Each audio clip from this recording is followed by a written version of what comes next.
యోహాను సువార్త 14వ అధ్యాయం 6వ వచనం ధ్యానం చేద్దాం. యేసు నేనే మార్గమును సత్యమును జీవమును, నా ద్వారానే తప్ప ఎవడునూ తండ్రి యొద్దకు రాడు. దేవునికి స్తోత్రం, హల్లెలూయా.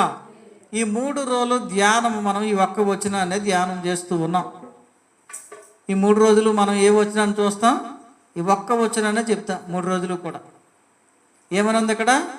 యేసు నేనే మార్గమును సత్యమును జీవమును, నా ద్వారా తప్ప ఎవడును తండ్రి యొద్దకు రాడు అనే సత్యాన్ని తెలియజేస్తూ ఉన్నాడు. ఈ వాక్యాన్ని ఆధారం చేసుకుని ఈ 3 రోజులు నేను మాట్లాడబోతూ ఉన్నా కనుక దేవాది దేవుడు ప్రతి హృదయమును కదిలించేలాగన, ప్రతి హృదయము నింపబడులాగన మీ ప్రార్థనలో జ్ఞాపకం చేసుకోండి.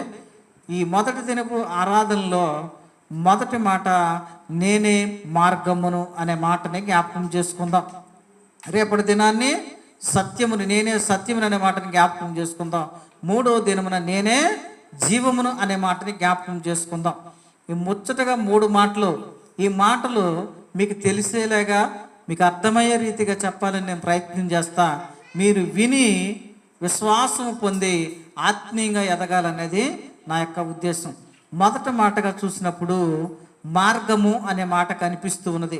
దేవుడు ఏం చెప్తున్నాడు? నేనే మార్గమును అనే మాట పలుకుతూ ఉన్నాడు. దేనికి మార్గాన్ని చూపుతూ ఉన్నాడు అంటే, మనం గమనిస్తే 2 దారులు ఉన్నాయి. ఒకటి ఏ మార్గము, ఒకటి విశాలమైన మార్గము, 2 ఇరుకైన మార్గము అని చెప్పి భక్తులు చెప్తూ ఉంటారు. అంటే మనం ఏ మార్గాన్ని ఎంచుకోవాలయా అనేది తెలియాలంటే అసలు ఏ మార్గంలో వెళ్తే ఏం జరుగుద్దో మనకే తెలియాలి.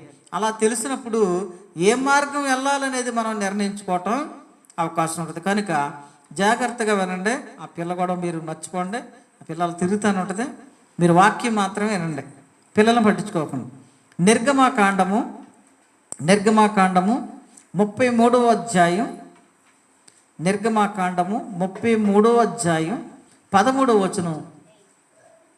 33:13 కాబట్టి నీ కటాక్షము నా ఎడల కలిగిన ఎడల, నీ కటాక్షము నా ఎడల కలిగినట్లుగా దయచేసి నీ మార్గము నాకు తెలుపుము. దేవునికి స్తోత్రం, హల్లెలూయా. భక్తుడు పలుకుతూ ఉన్నాడు. ఎవరు? దేవుని యందు భయభక్తులు కలిగినటువంటి ఎవరు? మోషే మాట్లాడుచూ ఉన్నాడు. ఇక్కడ మోషే మాట్లాడుతున్నాడు. ఏమని మాట్లాడుతున్నాడంటే, నీ కటాక్షము నా ఎడల కలిగిన ఎడల, నీ కటాక్షము నా ఎడల కలిగినట్లుగా దయచేసి నీ మార్గమును నాకు బోధించు అంటున్నాడు. అంటే దేవుని మార్గాన్ని అయ్యా నీవు నాకు మొదట బోధించు అని చెప్పి అడుగుచూ ఉన్నాడు. ఎందు గురించి అంటే, దేవుడు వారితో లేకపోతే వారికి జీవితమే లేదు.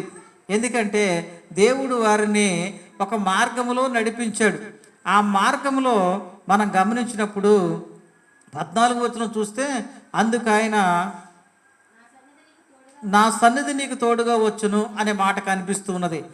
ఇక్కడ అంతకు ముందు మాట చూస్తే దేవుడు ఏం చెప్తున్నాడంటే, నేను మీతో రాను అన్నాడు. నేను మీతో రాను అని మోషే చెప్పినప్పుడు, నీవు మాతో రాకపోతే మేము ప్రయాణము చెయ్యలేము అనే మాటని తెలియజేస్తూ ఉన్నాడు. ఎందు గురించి అంటే, ఆ మార్గములో ఆయన తోడుగా లేకపోతే, ఆయన కటాక్షము కలగకపోతే, ఆయన దయ వారి మీద లేకపోతే ఆ మార్గములో వారు ప్రయాణం చేయలేని స్థితిలో ఉంటారు. ఈ మాటని ఎందుకు నీకు జ్ఞాపకం చేస్తూ ఉన్నామంటే, ఇశ్రాయేలీయుల ప్రజల్ని ఏ మార్గంలో నడిచారో? అరణ్య మార్గంలో నడిచారు. అరణ్య మార్గంలో ఐగుప్తు నుండి అరణ్య మార్గంలో కానానికి వెళ్ళటానికి దూరం 40 రోజులు ప్రయాణం, అంత దూరం మాత్రమే. ఎన్ని రోజులు దూరం? 40 రోజులు ప్రయాణం, అంత దూరం మాత్రమే. కానీ ఇశ్రాయేలీయుల ప్రజలు ఎన్ని సంవత్సరాలు అరణ్యములో ప్రయాణం చేశారు? 40 సంవత్సరాల ప్రయాణం చేశారు. ప్రియమైన బిడ్డలారా, ఒకవేళ ఈ ప్రయాణంలో కానీ నీవు ఉన్నావని ఈరోజు అనుకోగలిగితే, ఈ ప్రయాణంలో, ఈ ఇశ్రాయేలీయులు చేస్తున్న ఈ ప్రయాణంలో నీవుంటే 40 రోజుల్లో పాలు తేనెలు ప్రవహించి కానాను దేశానికి వెళ్ళాలనుకుంటావా, లేకపోతే 40 సంవత్సరాల ప్రయాణం చేయాలనుకుంటావా అని నేను ప్రశ్నిస్తే నువ్వేం చెప్పగలవు? ఒకసారి ఆలోచించండి.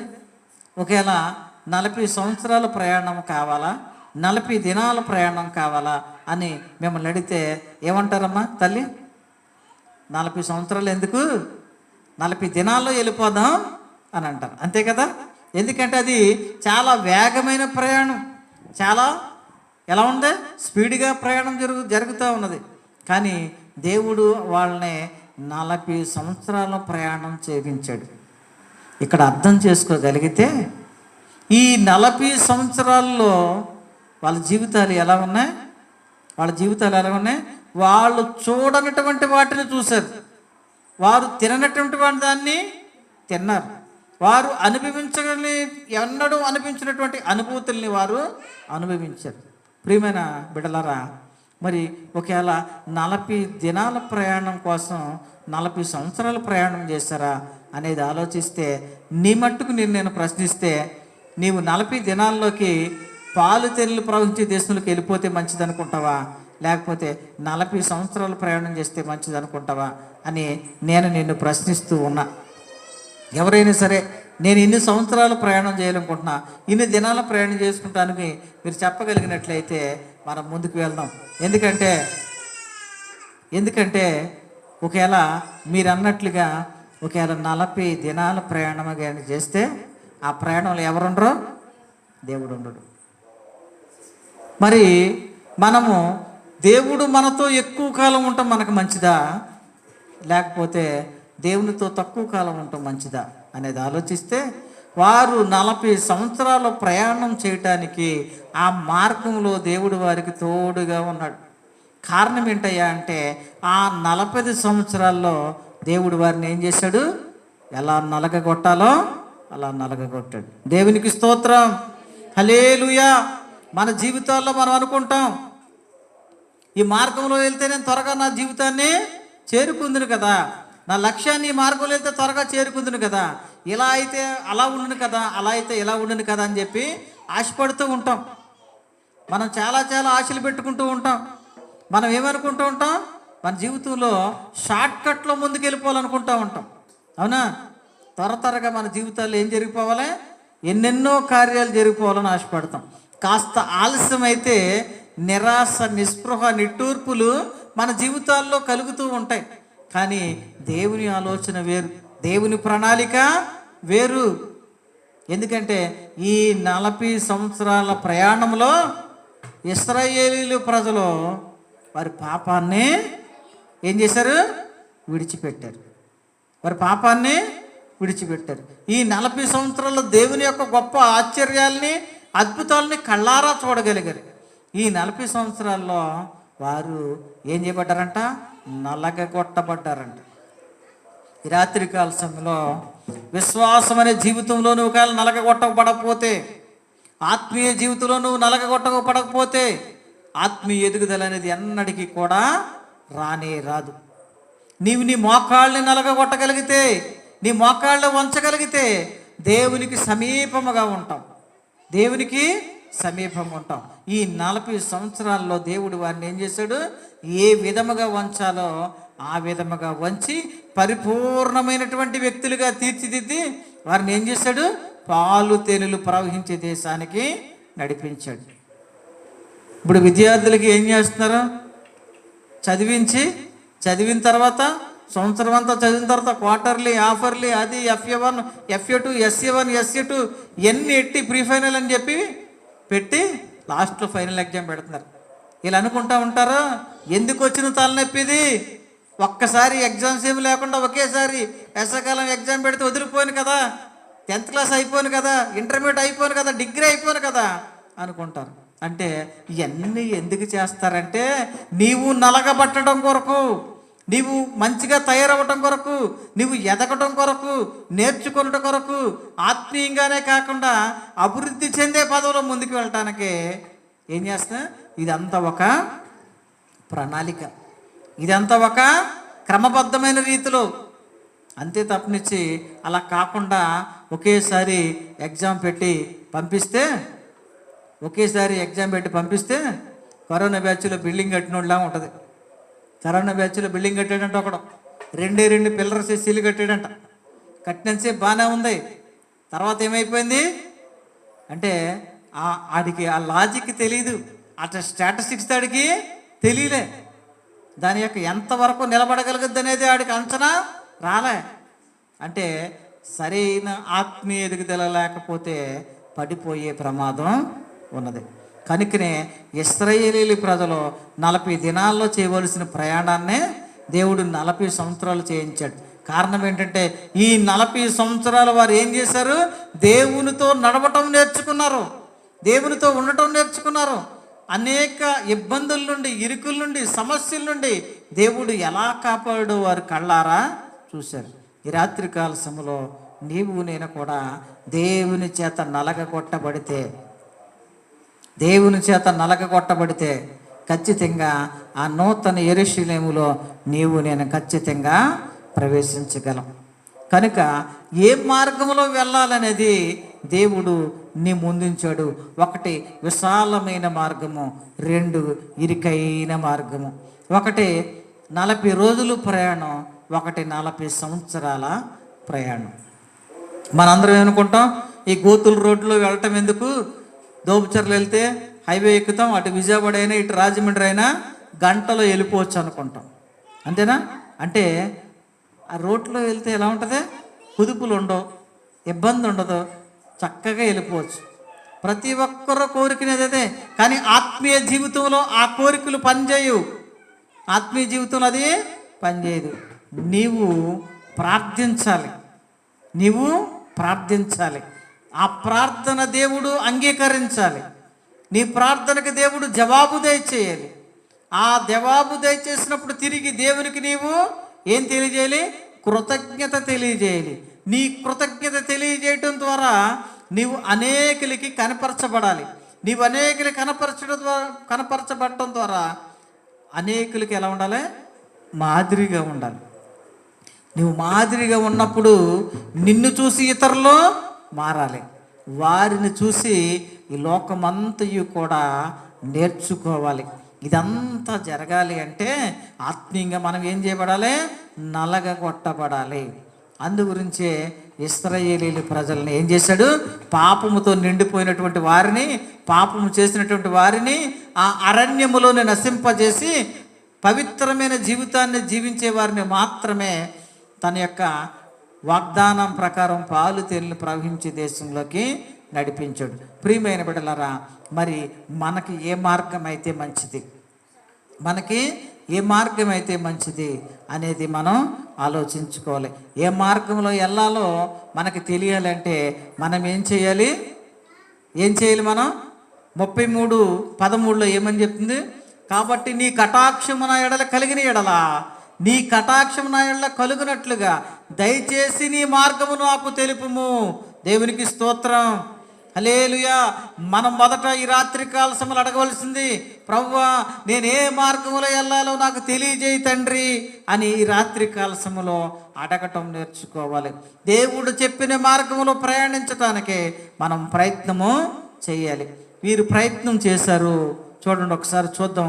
ద్వితీయోపదేశకాండము 8వ అధ్యాయం 2వ వచనం. 8వ అధ్యాయం 2వ వచనం. ద్వితీయోపదేశకాండము 8వ అధ్యాయం 2వ వచనం. మరియు నీవు ఆయన ఆజ్ఞల గైకొందవో లేదో నిన్ను శోధించి నీ హృదయములో తెలుసుకొనుటకు నిన్ను అణచు నిమిత్తమును అరణ్యములో ఈ 40 సంవత్సరములు నీ దేవుడైన యెహోవా నిన్ను నడిపించిన మార్గమంతటిని జ్ఞాపకము చేసుకొనుము. చూడండి, దేవుడు ఏం చేస్తాడో మన జీవితాల్లో ఎన్నో మేలు చేస్తాడు. కానీ భక్తులు ఏం చేస్తారో అన్నిటిని మర్చిపోయి ఏం చేస్తారో తమ సొంత మార్గాల్లో ప్రయాణం చేస్తూ ఉంటారు. దేవుడు ఏం చెప్తున్నాడంటే ఈ 40 సంవత్సరములు ఏం చేశాడంట? నువ్వు నిలబడగలవో లేదో, నీవు ఆయన ఆజ్ఞలను గైకొందవో లేదో, నిన్ను శోధించి నీ హృదయములను తెలుసుకొనుటకు నిన్ను అనచు నిమిత్తము అరణ్యములో 40 సంవత్సరాలు నడిపించండి. మన జీవితాల్లో కూడా దేవుడు ఏం చేస్తాడో, మనం దేవుడు ఒకటి చెప్తే ఒక్కోసారి ఇంకోటి చేస్తూ ఉంటాం. అలా చేస్తూ ఉన్నప్పుడు దేవుడు ఏం చేస్తాడంటే, నువ్వు వెళ్ళిపోతాను అన్నప్పుడు ఏం చేయాలి? వెళ్ళిపోతాను వాడిని ఏం చేస్తాం? ఉండరా అని చెప్తాం. తర్వాత వెళ్ళరా అంటాం. వెళ్ళరా అన్న తర్వాత ఆడు వెళ్తాడు. ఎక్కడి దాకా వెళ్తాడు? కొంత దూరం వెళ్తాడు.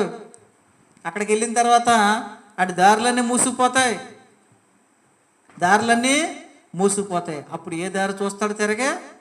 చివరికి ఏ దారిని చూస్తాడు? మరలా తప్పిపోయిన కుమారుడు ఏం చేశాడు? తన ధనమంతటి పట్టుకొని వెళ్ళిపోయాడు. నా ప్రాణమా తినుము త్రాగుము సుఖించుమని చెప్పి సుఖించాడు. చివరిగా ఏమైపోయాడు? అంతయు పోగొట్టుకుని, ఏది నిజమైన ప్రేమ, ఏ మార్గంలో నేను వెళ్ళవలసిన వాడిని, ఏ మార్గంలోకి వెళ్ళిపోయానని చెప్పి నేను తప్పిపోయానన్న సంగతిని గ్రహించాడు. తిరిగి వచ్చాడు. అది ఆ తప్పిపోయిన సంగతి ఎప్పుడు తెలిసింది? పందులు పొట్టు తింటున్నప్పుడు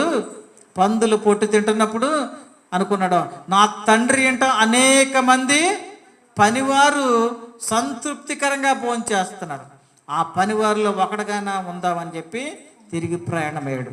అదే వెళ్ళకుండా ఉంటే అతడికి ఆ అనుభవం అనేది వచ్చేది కాదు. తన తండ్రి కూడా వద్దు నాయనా అని ఎన్నో మార్లు చెప్పాడు, కానీ వినలే.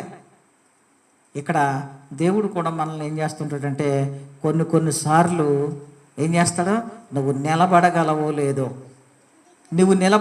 లేదో అని నిన్ను శోధిస్తాడు. ఆ శోధన వచ్చినప్పుడు ఎవడైతే నిలబడతాడో వాడు జయిస్తాడు. దేవునికి స్తోత్రం, హల్లెలూయా. నిరుత్సాహపడిపోయి ఎవడైతే విడిచిపెడతాడో అంతే సంగతి. విడిచిపెట్టినోడు ఏమైపోతాడో? విడవబడతాడు. కానీ నిలబడగలిగిన ఉంటాడు చూసావా? నిలబడగలిగే శ్రమని ఓర్చుకుని కష్టాన్ని సహించి దేవుని మార్గంలో నడిచేవాడు ఉంటాడు చూసావా? దేవుడు ఏం చేస్తాడంటే తన మార్గమును మరలా తెరిచి ఏం చేస్తాడో, ఉన్నతమైన మార్గంలో అతన్ని నడిపిస్తాడు. ఇక్కడ ఇశ్రాయేలు ప్రజలు కూడా అసలు వీరు నిలబడతారా లేదో, పాలు తేళ్లు ప్రవహించి దేశం ఇవ్వాలని నేను అనుకుంటున్నా, దీనికి యోగ్యులో కాదో తెలుసుకోవాలంటే ఏం చేయాలి? పరీక్ష పెట్టాలి. ఆ పరీక్షలో ఎవరు గెలిచారు? విశ్వాసముగా ఉన్నవారు మాత్రమే గెలిచారు. విశ్వాసం ఉన్నవాడు మాత్రమే గెలిచారు. విశ్వాసంలో లేని వాళ్ళందరూ ఏమైపోయారు?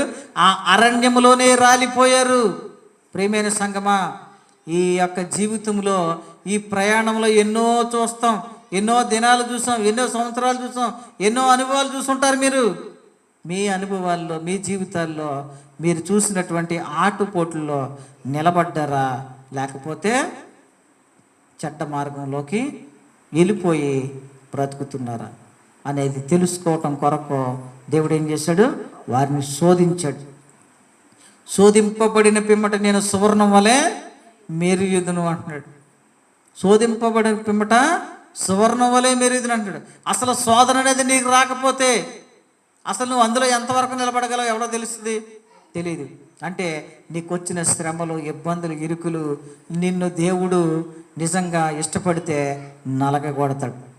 నీకు అనేకమైన శ్రమలు వస్తున్నాయా? కృంగిపోతున్నావా? నలగొట్టబడుతున్నావా? ఒక్కటి మాత్రం గుర్తుంచుకో, ఈ శ్రమలు, ఇబ్బందులు, ఇరుకులు, ఈ పరిస్థితులు ఎంత విశ్వాసంగా ఉంటున్నా నాకే ఎందుకు వస్తున్నాయని మీలో ఎవరన్నా అనుకుంటే వారికి రాత్రి కాలశంలో దేవుడు నీతో నాతో సూటిగా మాట్లాడుతున్నాడు. నీవు మంచి మార్గంలో నడవటానికి దేవుడు నిన్ను ఏం చేస్తున్నాడో నలగగొడుతున్నాడు. పరీక్షలో నిలబడగలుగుతావో లేదని చెప్పి అతడు ఏం చేస్తున్నాడో నిన్ను పరీక్షిస్తూ ఉన్నాడు. కనుక ఈ శోధన దేనికి? రాబోయే విజయానికి సూచన. ఈ శ్రమ, క్రైస్తవం అంటే శ్రమే ఒక విధంగా. ఎందుకో తెలుసా? ఇతరులకి సినిమాలు, షికారులు, అది ఇది చేయడానికి అవకాశం ఉంటుంది. కానీ క్రైస్తవులు ఏం చేయాలి? వాటిని విడిచిపెట్టాలి. అవి విడిచిపెట్టడం అంటే కష్టమే. అందరూ కొంతమంది సరదాగా టీవీ చూస్తూ ఉంటారు, ఇప్పుడు కొంతమంది పాటలు పెట్టుకుని వింటూ ఉంటారు, కొంతమంది ఏం చేస్తారు, దురద చెవులు కలిగి వాళ్ళు ఏం చేస్తారు వీళ్ళు ఏం చేస్తారని పొద్దునుంచి సాయంత్రం దాకా బ్యాంకులు సాయంత్రం అయిన తర్వాత రివ్యూ చేసుకుంటారు. బ్యాంక్ మేనేజర్లు, బ్యాంకుల ఎంప్లాయీస్ అందరూ ఎంత వచ్చింది, ఏమొచ్చింది, ఎవరికి ఎంత వెళ్ళింది, ఎంత మిగిలింది, ఎంత కట్టాలంటే ఒక రివ్యూ చేసుకుంటారు. అలాగా దురద చెవులు గలవాడు సాయంత్రం అయ్యేటప్పటికి ఈ రోజంతా ఏం జరిగింది, ఆడేం చేశాడు, ఈడేం చేశాడు, ఇవన్నీ కూడా ఏం చేస్తారా, వాటి మీద ధ్యాసించుతారు. కనుక వాటి మీద ధ్యాసించే వాళ్ళు మార్గం వేరు, క్రైస్తవులు నడిచే మార్గం వేరు. అది క్రైస్తవులు నడిచే మార్గం ఇరుకైన మార్గము, సుదీర్ఘమైన ప్రయాణం చేసే మార్గంలో మనం ప్రయాణం చేయాలి. దేవుడు ఈ రాత్రికాల సమయంలో నీతో నాతో మాట్లాడుతున్నాడు. 6వ వచనం చూడండి, ద్వితీయోపదేశకాండం 8వ అధ్యాయం 6వ వచనం. ఆయన మార్గంలో నడుచుకున్నట్లును ఆయనకు భయపడినట్లును నీ దేవుడని యెహోవా ఆజ్ఞలను గైకొనవలెను. ఏం చేయాలంట, నువ్వు ఎలా పడితే అలా వెళ్ళిపోవటం కాదు, నీ నచ్చినట్టుగా నువ్వు నిర్ణయాలు తీసుకోవటం కాదు. ఏం చేయాలంట, ఆయన మార్గములో నడుచున్నట్లును ఆయనకు భయపడినట్లును నీ దేవుడని యెహోవా ఆజ్ఞలను గైకొనవలను. దేవుని ఆజ్ఞలు ఏం చేయాలంట, గైకొనాలి, వినాలి. 11వ అధ్యాయం చూడండి, ద్వితీయోపదేశకాండం 11వ అధ్యాయం 26వ వచనం చూస్తే చక్కటి మాట రాయబడి ఉంది. 26, చూడుడి నేడు నేను మీ ఎదుట దీవెనను శాపమును పెట్టుచున్నాను. చూడండి ఏం చేస్తున్నాడంట, ఈరోజు మీ ఎదుట దేవుడు ఏం పెడుతున్నాడో, దేవుని వాక్యాన్ని పెట్టాడు. ఆ వాక్యంలో ఏముంది, చూడుడి నేడు నేను మీ ఎదుట దీవెనను శాపమును పెట్టుచున్నాను. ఒకటి దీవెని పెట్టాడంట మన ముందు, రెండోది శాపమును పెట్టాడంట. నేడు నేను మీకు ఆజ్ఞాపించు మీ దేవుడైన యెహోవా ఆజ్ఞలను మీరు వినిన ఎడల దీవెనయు. చూడండి ఏం చేయాలంట, దేవుడు చెప్పిన మాటను వింటే ఏం కలుగుద్ది, దీవెనయు. మీరు మీ దేవుడైన యెహోవా ఆజ్ఞలు వినక నేను మీకు ఆజ్ఞాపించు మార్గమును విడిచి మీరెరుగని ఇతర దేవతలను అనుసరించిన ఎడల శాపమును మీకు కలుగును. మరి శాపాన్ని మూట కట్టుకుంటున్నామా, దీవెని కొరకు ప్రాకులాడుతున్నామా అనేది మన ముందే ఉంది. ఏ మార్గంలో ప్రయాణం చేస్తున్నారు ప్రియమైన బిడ్డలారా, ఏ మార్గంలో ప్రయాణం చేస్తున్నారు? దేవుడు ఏమన్నాడు, నేనే మార్గమును అంటున్నాడు. మరి ఆయన మార్గంలో నడుస్తున్నామా, లేకపోతే శాపకరమైన మార్గంలో నడుస్తున్నామా అనేది నీ హృదయాన్ని ప్రశ్నించుకో. ఒకవేళ దేవునికి ఇష్టమైన మార్గంలో మనం వెళ్తే ఏం కలుగుద్దంట, శాపము కలుగుద్ది.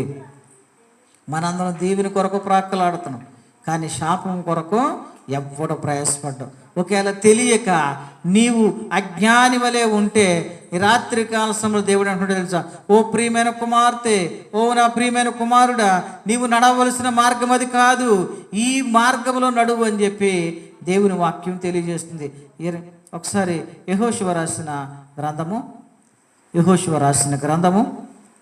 1వ అధ్యాయం 8వ వచనం చూద్దాం. ఈ ధర్మశాస్త్రమును నీవు బోధింపక తప్పిపోకూడదు, దానిలో వ్రాయబడిన వాటన్నిటి ప్రకారము చేయుటకు నీవు జాగ్రత్త పడినట్లు దేవారాత్రము దాన్ని ధ్యానించిన ఎడల నీ మార్గమును వర్ధిల్ల చేసుకొని చక్కగా ప్రవర్తించేదవు. దేవునికి స్తోత్రం, హల్లెలూయా. దేవుని యొక్క ధర్మశాస్త్రం ఏదైతే బోధిస్తూ ఉందో దాని నుండి తప్పిపోకుండా దానిలో వ్రాయబడిన వాటన్నిటి ప్రకారము చేయుటకు నీవు జాగ్రత్త పడినట్లు దేవారాత్రము దాన్ని ధ్యానించిన ఎడల నీ మార్గమును వర్ధిల్ల చేసుకుని చక్కగా ప్రవర్తించదు. ఇది ఎవరి చేతిలో ఉంది?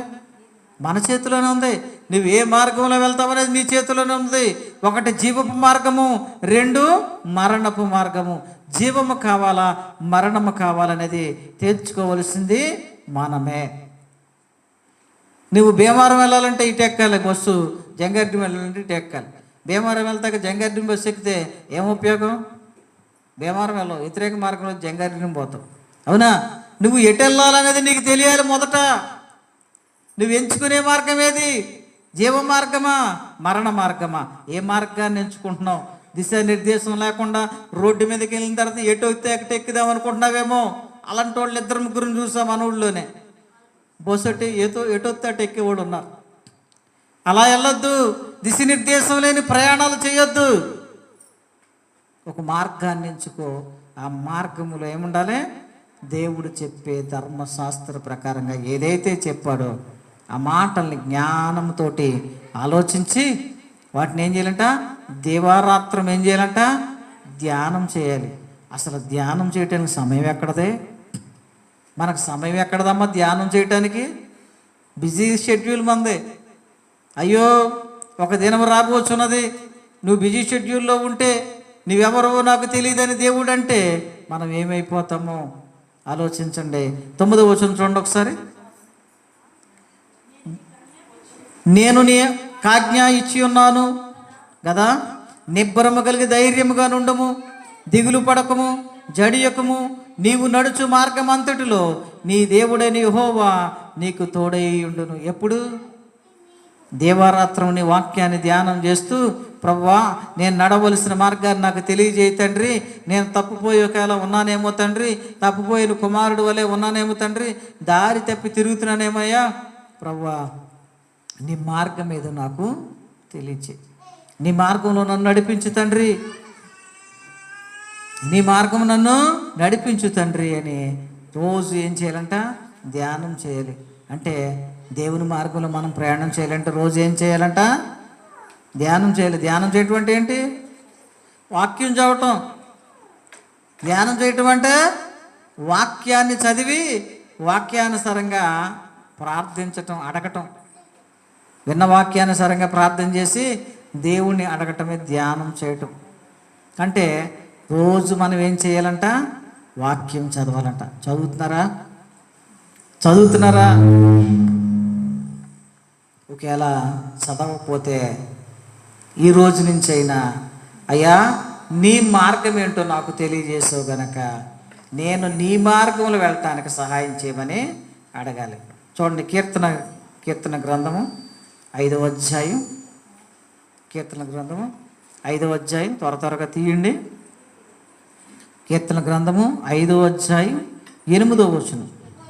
యెహోవా నా కొరకు పొంచి ఉన్న వారిని బట్టి నీ సత్యానుసారముగా, నీ నిత్యానుసారముగా నన్ను నడిపింపు, నీ మార్గము నాకు స్పష్టముగా కనుపరుచుము. దేవునికి స్తోత్రం.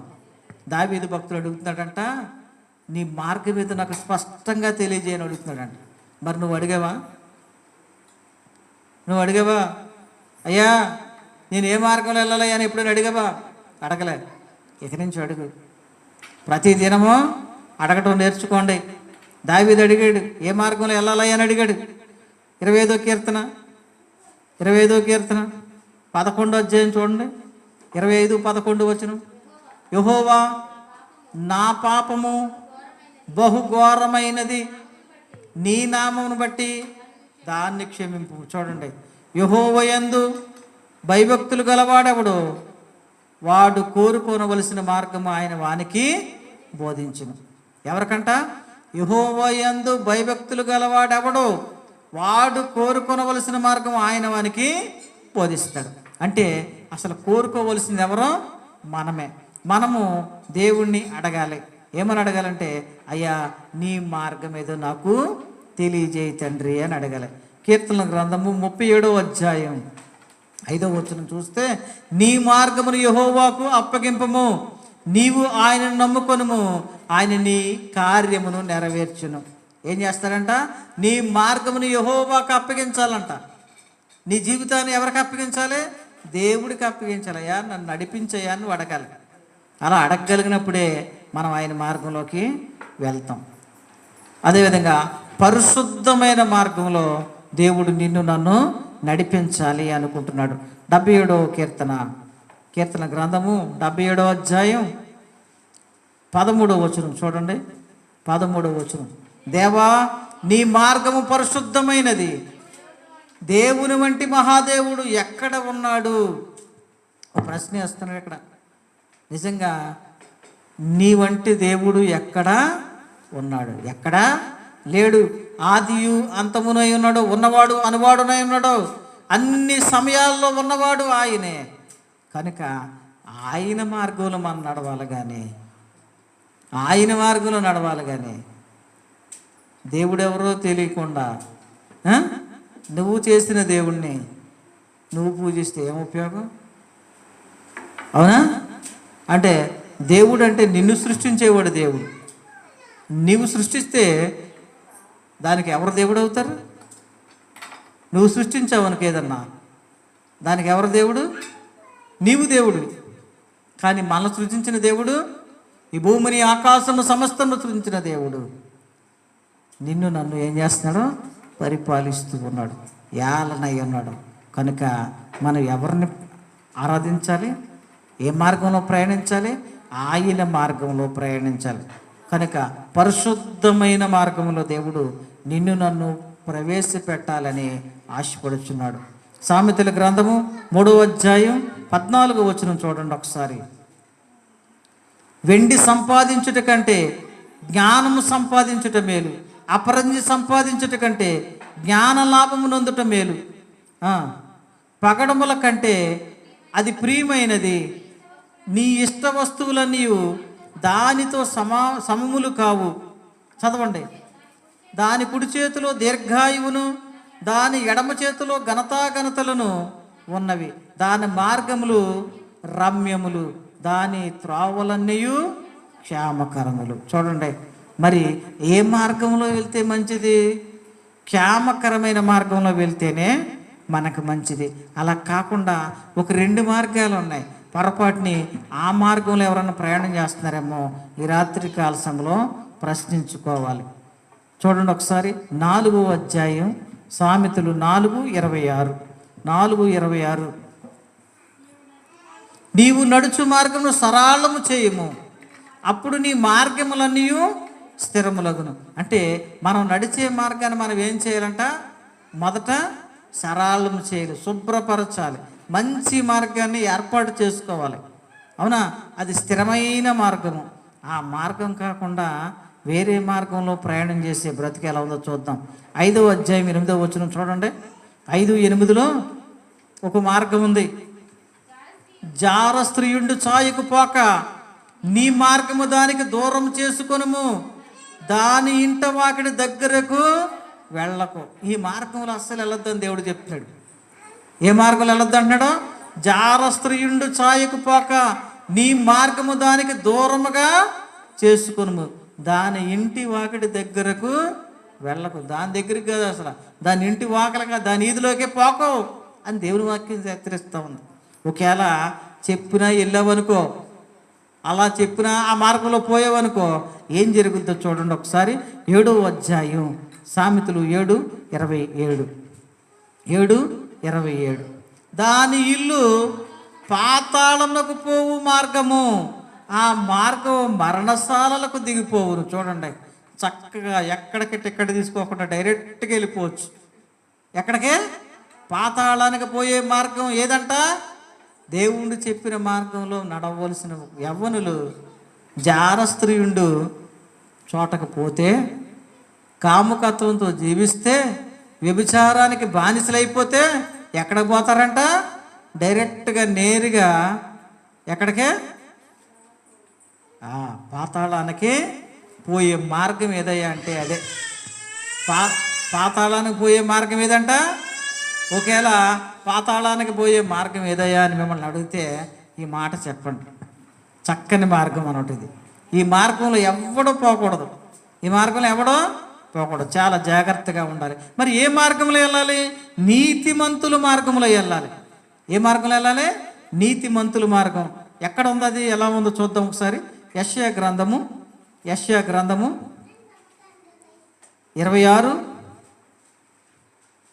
26:7. నీతిమంతులు పోవు మార్గము సమముగా ఉండును, నీతిమంతులు త్రోవను నీవు సరళము చేయుచున్నావు. యెహోవా నీ తీర్పుల మార్గమున నీవు వచ్చుచున్నావని మేము నీ కొరకు కనిపెట్టుచున్నాము. చూడండి, దేవుని మార్గం ఎలా ఉండదంట? సమముగా ఉండదంట. నీతిమంతులు పో మార్గం ఎలా ఉంటుంది? సమగా ఉంటుంది. దేవుడు అందు గురించి మాట అన్నాడు అంటే, నేను మీ అందరికంటే ముందుగా వెళ్తున్నా. ఎక్కడికి? దేవుని రాజ్యానికి వెళ్తున్నా. మెట్టగా ఉన్నటువంటి వాటిని అన్నిటినీ సరళం చేసి నీ కొరకు నా కొరకు స్థలమును సిద్ధం చేయటానికి నేను మీకంటే ముందుగా వెళ్తున్నాను. ఎందుకని సరళం చేయాలి? ఎందుకని సరళం చేయాలి అంటే, నువ్వు కుమారుడు కుమార్తెగా ఎంచబడుతున్నావు కనుక ఒకవేళ గొప్పు గోడి ఏదన్నా ఉంటే నీవు నీకు తగిలి పడిపోతావేమో, లోయేదన్నా ఉంటే దాంట్లో పడిపోయి నశించిపోతావేమని దేవుడు ఏం చేస్తున్నాడో, మెట్టగా ఉన్నటువంటి వాటిని ఏం చేస్తున్నాడట? సరళం చేస్తున్నాడట. కనుక మనము నీతి మార్గంలో ప్రయాణం చేయాలి. ఏ మార్గంలో ప్రయాణం చేయాలి? నీతి మార్గంలో ప్రయాణం చేయాలి. మీరు బైబిల్లో వెనకాల మళ్ళీ నేను వెనక్కి ఏమి వెళ్ళను, ఇంకా నేను ముందుకే వెళ్తా. ప్రకటన గ్రంథం వరకు ముందుకు వెళ్తా. వెనకాల వాటిలో చేతులు పెట్టి ఉంచకండి, నేను వెనక్కి మరలా పోను. ఓకేనా? మీరు బైబిల్ తీయటం ప్రారంభించండి, ప్రకటన గ్రంథం దాకా వెళ్ళి తర్వాత ఇంటికి వెళ్దాం. ఓకేనా? దేవునికి స్తోత్రం. హల్లెలూయా. అయ్యి బాబోయ్, సగంలో ఉన్నాడు ఎప్పటికి వెళ్తాడు అనుకుంటారేమో. త్వరగా వెళ్ళిపోదాం. ఎలాగా? త్వరగా వెళ్ళిపోదాం. దేవునికి స్తోత్రం. హల్లెలూయా. మలాకీ గ్రంథము చూడండి. మలాకీ గ్రంథం అంటే పాత నిబంధన అయిపోతుంది. అబ్బా పర్లేదు, అయితే సగం దాకా వచ్చేసాం. ఈరోజు వాక్యం సగం అయిపోయినట్టే. చదవండి. ఇదిగో నాకు ముందుగా మార్గము సిద్ధపరచుటకై నేను నా దూతను పంపుచున్నాను. మీరు వెదకుచున్న ప్రభువు అనగా మీరు కోరు నిబంధన దూత తన ఆలయమునకు హఠాత్తుగా వచ్చును. ఇదిగో ఆయన వచ్చుచున్నాడని సైన్యములకు అధిపతి యెహోవా సెలవిచ్చుచున్నాడు. దేవునికి స్తోత్రం. ఆయన ఏం చేస్తున్నాడంట? రాబోతూ ఉన్నాడంట. యేసు రాజుగా వచ్చుచున్నాడు, భూలోకమంతా తెలుసుకుంటారు. యేసు రాజుగా వచ్చుచున్నారు, భూలోకమంతా తెలుసుకుంటారు. రవి కోటి తేజుడు రమ్యమైన దేవుడు, రవి కోటి తేజుడు రమ్యమైన దేవుడు రారాజుగా వచ్చుచున్నాడు, రారాజుగా వచ్చుచున్నాడు. యేసు రాజుగా వచ్చుచున్నాడు, భూలోకమంతా కూడా ఆయన గురించి తెలుసుకోబోయే ఒక రోజు రాబోతున్నది. ఆయన ఆల్రెడీ వస్తూ ఉన్నాడు. ఎలా వస్తాడు? హఠాత్తుగా వస్తాడు. కనుక ప్రియమైన చెల్లి, ప్రియమైన సహోదరుడా, సిద్ధపడి ఉండండి. ఆయన మార్గంలో ప్రయాణించడానికి ఇష్టపడి ఉండండి. మత్తయి సువార్త 3వ అధ్యాయం 3వ వచనం. ప్రభు మార్గమును సిద్ధపరచుడి, ఆయన త్రోవలు సరళము చేయుడని అరణ్యంలో కేకవేయునొకని శబ్దం అని ప్రవక్త అయిన యెషయా ద్వారా చెప్పబడిన వాడితడే. ఎవరంట? అరణ్యములో ఒక కేక ఎక్కడికి వచ్చింది? ప్రభువు రాక మునిపే, యేసుక్రీస్తు రాక మునిపే అరణ్యంలో ఒక ఆయన చెప్తున్నాడంట, నా వెనక వచ్చేవాడు పరిశుద్ధుడు, ఆయన చెప్పుల వారిని ఇప్పటికైనా నేను పాత్రుడను కాను అని చెప్పి అరణ్యంలో చెప్తున్నాడు. ఎవరో చెప్పేది? యోహాను చెప్తూ ఉన్నాడు. ఏం చెప్తున్నాడు? ఓ విశ్వాసులారా, మీరు బాప్తీసం నమ్మండి, బాప్తీసం పొందండి, పరలోక రాజ్యానికి వారసులు కాండి అని చెప్పుచూ ఉన్నాడు. ఎవరి గురించి చెప్తున్నాడు అంటే, నీ కొరకు నా కొరకు రాబోతున్నటువంటి క్రీస్తుని గురించి చెప్పుచూ ఉన్నాడు. చూడండి, మన సమాధాన మార్గంలో ప్రయాణం చేయాలి. ఏ మార్గంలో అంట? సమాధాన మార్గంలో ప్రయాణం చేయాలి. లూకా సువార్త 1వ అధ్యాయం 79వ వచనం చూడండి. 1:79. మన పాదములు సమాధాన మార్గంలోకి నడిపించినట్లును చీకటిలోను మరణ ఛాయలోను కూర్చుండే వారికి వెలుగుచ్చుటకే ఆ మహావాత్సల్యమును బట్టి పైనుండి ఆయన మనకు అరుణోదయ దర్శనం అనుగ్రహించెను. ఏంటంట? అరుణోదయ దర్శనము. దేవుడు మనకేం చేస్తున్నాడంట? తన మార్గములో సమాధానంగా నడిపిస్తూ నీ కొరకు నా కొరకు అరుణోదయ మార్గమును ఆయన కలగజేస్తుంటాడు. కనుక మనం ఆ మార్గంలో ప్రయాణం చేయడానికి ప్రయాణం చేయాలి. ఒక వ్యక్తి వ్యతిరేకమైన మార్గంలో వెళ్ళాడు. ఒక వ్యక్తి వ్యతిరేకమైన మార్గంలో వెళ్ళాడు. ఎవరు? సౌలు దమస్కు మార్గంలో ప్రయాణం చేస్తున్నాడు. ఏ మార్గంలో?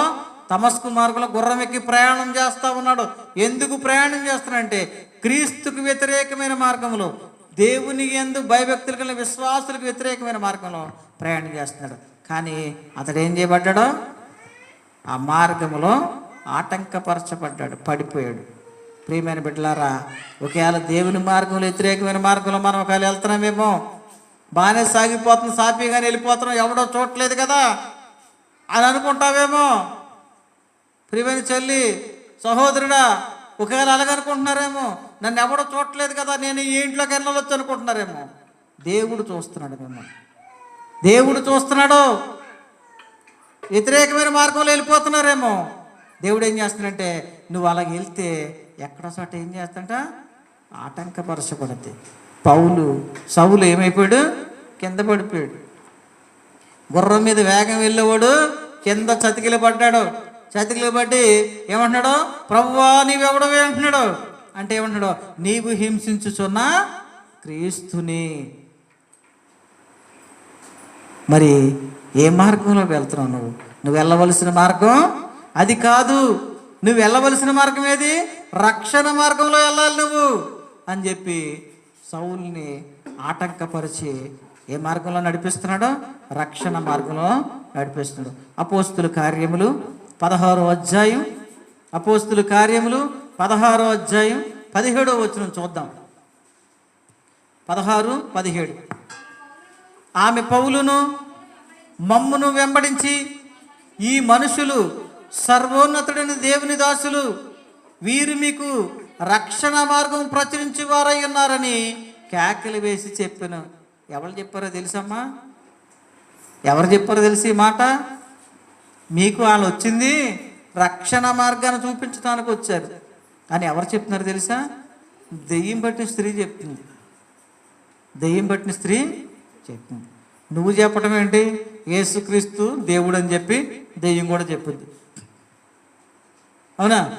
నువ్వు చెప్పేది ఎందుకు గొప్ప? దెయ్యాన్ని అడిగి ఈయన ఎవరంటే ఆయన లోకరక్షకుడు అంటది. మరి నీకు ఆ మాత్రం తెలియకపోతే మనం ఎవరికి దాసోహం అయిపోతాం? ఈ లోకనాథుడికి దాసోహం అయిపోతాం. ఈ లోకాన్ని ఏలేవాడు సాతాను. ఆ సాతాను ఏం చేస్తాడు? నిన్ను ఎప్పుడు లొంగ తీసుకుందామని చెప్పి చూస్తూ ఉంటాడు. ఇక్కడ ఏం చెప్తున్నాడు? రక్షణ మార్గాన్ని మనం ప్రయాణం చేయాలి. హెబ్రీయులకు 1 కొరింథీ రాసిన పత్రిక 1 కొరింథీ 12వ అధ్యాయం 31వ వచనం. 12:31. కృపావరముల్లో శ్రేష్టమైన వాటిని ఆసక్తితో ఆపేక్షించుడి, ఇదియుగాక సర్వోత్తమైన మార్గం మీకు చూపుచున్నాను. ఏంటంట? సర్వోత్తమైన మార్గం, అన్నిటికంటే ఉత్తమైన మార్గం మీకు చూపుతూ ఉన్నాను. ఆ మార్గంలో ప్రయాణం చేయండి. ఆ మార్గంలో ప్రయాణం చేయండి. అంతే తప్ప వ్యతిరేకమైన మార్గంలో ప్రయాణం చేయండి. ఆ మార్గం ఏంటంట? నూతన మార్గం అంట. ఆ మార్గం ఏది? నూతనమైన మార్గము. క్రీస్తు నందున్న వారు ఏం చేయబడతారంట? నూతన పరచబడతారంట. క్రీస్తుని నమ్మిన వారు ఏం చేస్తారంట? నూతన పరచబడతారంట. పాతవన్నిటిని వదిలేస్తారంట. పాత రోత జీవితాన్ని విడిచిపెట్టి ప్రభువైన యేసుక్రీస్తు కోసం హతసాక్షిగా బ్రతకాలని ఆశపడతారంట. వారు నూతనమైన మనసును కలిగి ఉంటారు, నూతన ఆత్మను పొందుకుని ఉంటారు. అలాంటి నూతనమైన ఆత్మలో మార్గములో మనం నడవాలి. హెబ్రీలు రాసిన పత్రిక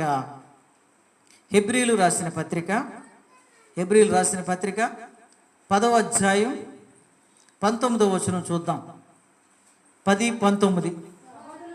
సహోదరులారా, యేసు మన కొరకు ప్రతిష్ఠించిన మార్గమున, అనగా నూతనమైనదియు జీవము గలదియు ఆయన శరీరము అను తెర ద్వారా ఏర్పరచబడినది నైనా మార్గమున ఆయన రక్తం వలన పరిశుద్ధ స్థలమును, చదవండి ఒకసారి,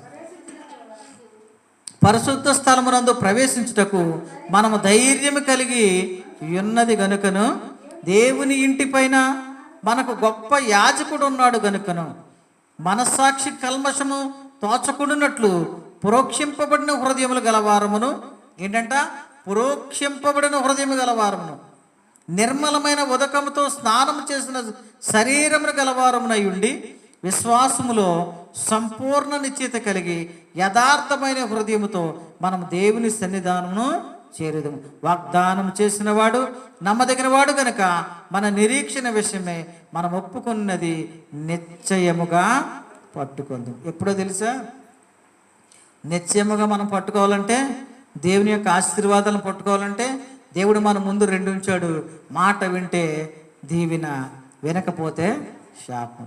మరి వినే మార్గంలో వెళ్తే ఏం చేయాలంటే, వినే మార్గంలో మనం వెళ్ళాలంటే మనకి ఏముండాలంట, వినే మార్గంలో వెళ్ళాలంటే ఆయన రక్తం వలన పరిశుద్ధ స్థలమునందు ప్రవేశించుటకు మనకేముండాలి, ధైర్యము కలిగి ఉన్నది కనుక ఆయన నిన్ను నన్ను రక్షిస్తాడని నమ్మకం మనకు ఉంది కనుక ధైర్యంతో ముందుకు వెళ్దాం. ఎలా వెళ్ళాలి తెలుసా, మనస్సాక్షికి కల్మషము తోచకుండునట్లు ప్రోక్షింపబడిన హృదయములు. ప్రోక్షింపబడిన హృదయం అంటే, ప్రోక్షించుట అంటే వలకపోయిట, వంపటం, చిమ్మటం, అవునా? అంటే మన హృదయాన్ని ఎక్కడ వలకపోయాలి? వాకుట్లోనా?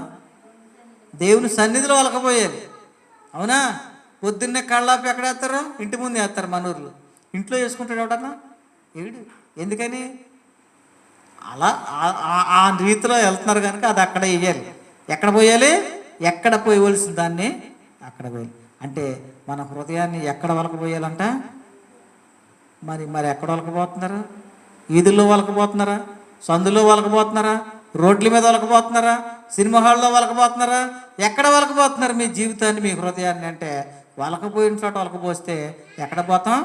ఆ మార్గంలో వెళ్తే ఏముంది? నాశనం ఉన్నది, మరణం ఉంది. కనుక ఎక్కడ పడితే అక్కడ వలకపోయకండి. ఈ మాటలు మీకు హెచ్చరికగా తెలియజేస్తూ ఉన్నా. అంటే కొంతమంది ఏమంటూ ఉంటారు, ఎక్కడ పడితే అక్కడ వలకపోస్తూ ఉంటారు. ప్రేమని, అనురాగాన్ని, ఆప్యాయతనే ఉచితంగా వచ్చినాయి కనుక దెంబరించేస్తూ ఉంటారు. అలా దెంబరించేస్తే ఒక రోజున దెంబరించడానికి ఏం మిగలదు. ఒక రోజున మనం ఎక్కడ పోవలసి ఉంటాం? పోవలసిన చోటకి పోకూడని చోటకి పోయే ప్రమాదం ఉంది. కనుక దేవుని సన్నిధిలో మీ హృదయాల్ని ప్రోక్షించాలి. దేవుని రక్తం మీ మీద చిందింపబడాలి, మీ మీద ప్రోక్షించబడాలి. ఆయన రక్తం మన మీద ప్రోక్షించబడినట్లయితే మన పాపం ఏమైపోద్ది? తీసివేయబడుద్ది. కనుక ప్రభువా నీ రక్తం మా మీద ప్రోక్షించు తండ్రి అని ప్రార్థించే వారిగా ఉండాలి. ఇంకా నేను ముగిస్తున్నా. యాకోబు రాసినటువంటి పత్రిక, పరిగెడుతూ చెప్తున్నాను నేను, నిదానంగా చెప్పట్లే, గమనిస్తున్నారు లేదో. పీరియడ్ అయిపోయే ముందు స్కూల్లో మాస్టర్ చెప్తూ ఉంటాడు, ఎదురుకుంటూ వచ్చి గుమ్మం కాడ ఓ టీచర్ నిలబడతాడు. నిలబడినప్పుడు ఇంకో టీచర్ ఏం చేస్తుంటాడో గబగబ గబగబ గబగబ చెప్తాడు. ఇప్పుడు నేను అలాగే చెప్తున్నా, మీరు ఎక్కడ నిద్రపోతారో అని చెప్పి పరిగెడతా చెప్తున్నా. నేను నిదానంగా చెప్తే మీరు ఇనే స్థితిలో ఉండరేమని కొద్దిగా ఏం చేస్తున్నా, గోరు ముద్దలు తినిపించినట్లుగా మీకు అలవాటు చేస్తా ఉన్నా. ఒక రోజు వస్తుంది పెద్ద పెద్ద ముద్దలు కలిపి తినిపించి, పెద్ద పిల్లలకి పెద్ద ముద్ద పెడతారు, అవునా? చిన్న పిల్లలకి చిన్న చిన్న గోరు ముద్దలు పెడతారు. ఎందుకంటే వాళ్ళు తిని అరాయించుకోవాలి. కనుక మీకు కూడా మీరు మొదటి స్థితిలో ఉన్నారు కనుక మీకు నేను కొద్దిగా పాలను పట్టించినట్లుగా దేవుని వాక్యాన్ని పట్టించాలని ఆశపడుతూ త్వరపడుచు ఉన్నా. ఇది గమనించవలసిందిగా ప్రేమపూర్వకంగా తెలియజేస్తున్నా. యాకోబు 5:20, యాకోబు 5:20, పాపిని వాను తప్పు మార్గము నుండి మళ్లించువాడు మరణం నుండి యొక్క ఆత్మను రక్షించి అనేక పాపములు కప్పివేయునని తాను తెలుసుకొనవలెను. దేవునికి స్తోత్రం. ఈ మాటని అందరూ ఒకసారి చదువుకోండి, ఎవరికి వారి చదువుకోండి. పాపిని వాని తప్పు మార్గము నుండి మళ్లించువాడు మరణము నుండి యొక్క ఆత్మను రక్షించి అనేక పాపములు కప్పివేయునని తాను తెలుసుకొనవలెను. ఒకవేళ పాపమైన మార్గంలో వెళ్తున్నారేమో బిడ్డలారా, పాప మార్గంలో వెళ్తున్నారేమో, వ్యతిరేకమైన మార్గంలో వెళ్తున్నారేమో, దేవునికి ఆయాసకరమైన మార్గంలో వెళ్తున్నారేమో. ఒకవేళ ఆ మార్గంలో వెళ్తే ఎవరైతే ఆ మార్గంలో వెళ్ళొద్దు అని చెప్తారో మీకు, వారు ఏం చేస్తున్నారంటే మిమ్మల్ని మరణం నుండి తప్పిస్తున్నారు, మరణం నుండి తప్పిస్తున్నారు. ఆ మరణం నుండి తప్పించబడే మార్గమే క్రీస్తు మార్గము. కనుక ఏమంటున్నాడు, నేనే మార్గమును అంటున్నాడు ఆయన.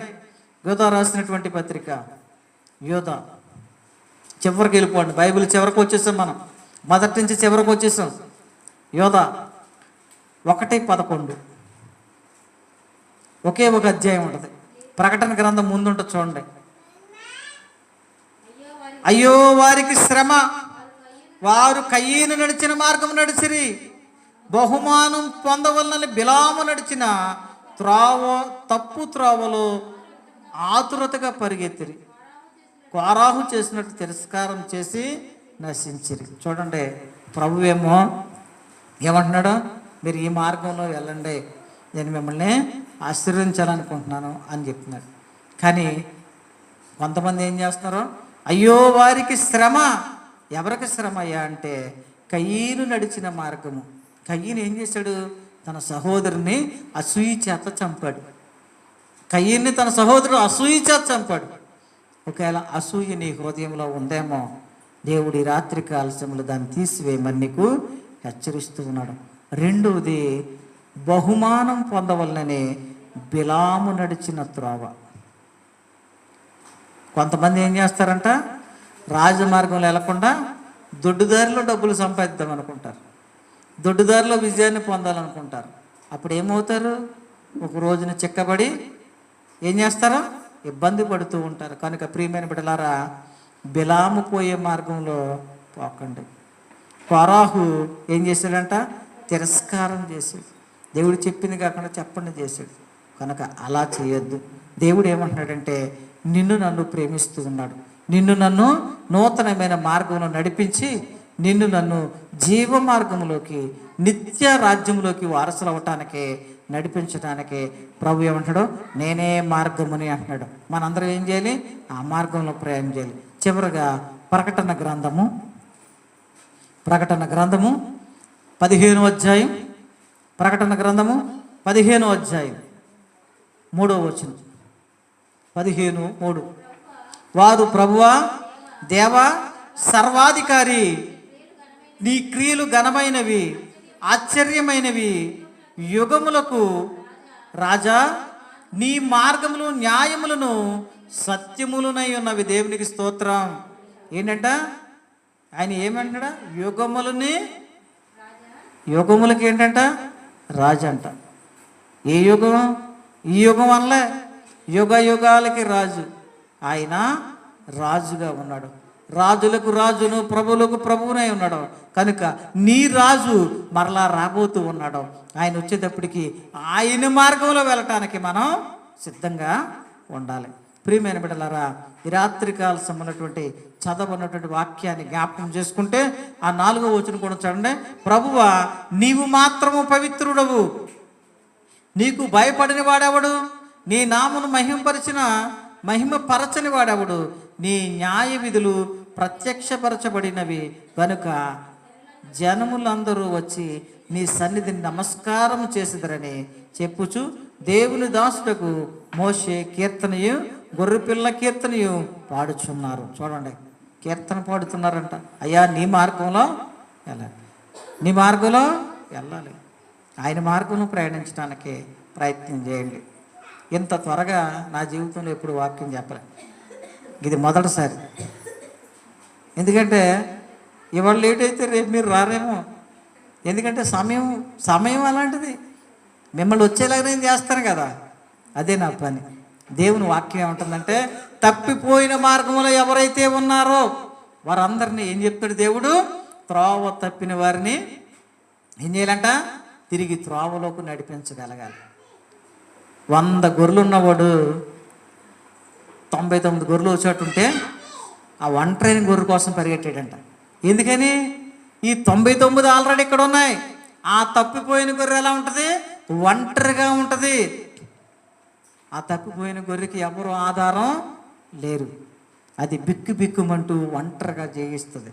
ప్రియమైన బిడ్డలారా, ఒకవేళ నీ జీవితంలో కూడా శాంతి, సమాధానం, సంతోషం లేక, అధైర్యంతో, చెడిన మనసుతోటి, బిక్కుమంటూ ఒకవేళ జీవిస్తున్నావేమో, నీ కొరకు నా కొరకు మన యజమానుడైన యేసుక్రీస్తు ఏం చేస్తున్నాడో, తప్పిపోయిన మనల్ని వెతుకుతూ ఉన్నాడు. ఎందుకో తెలుసా? తిరిగి ఆ మార్గంలో నడిపించడానికి, ఈ రాత్రి కాల సమయంలో నిన్ను నన్ను ఆ మార్గం నడిపించడానికి ప్రభు ఈ వాక్యంతో మాట్లాడుతున్నాడు. కనుక మనందరము క్రీస్తు మార్గంలో నడుద్దాం. వ్యతిరేక మార్గంలో నడవక ఆశీర్వాదాన్ని పొందుకునే మార్గంలో నడుద్దాం. దేవుడు మనందరినీ ఆ యొక్క రక్షణ మార్గంలో నడిపించునుగాక. ఆమేన్.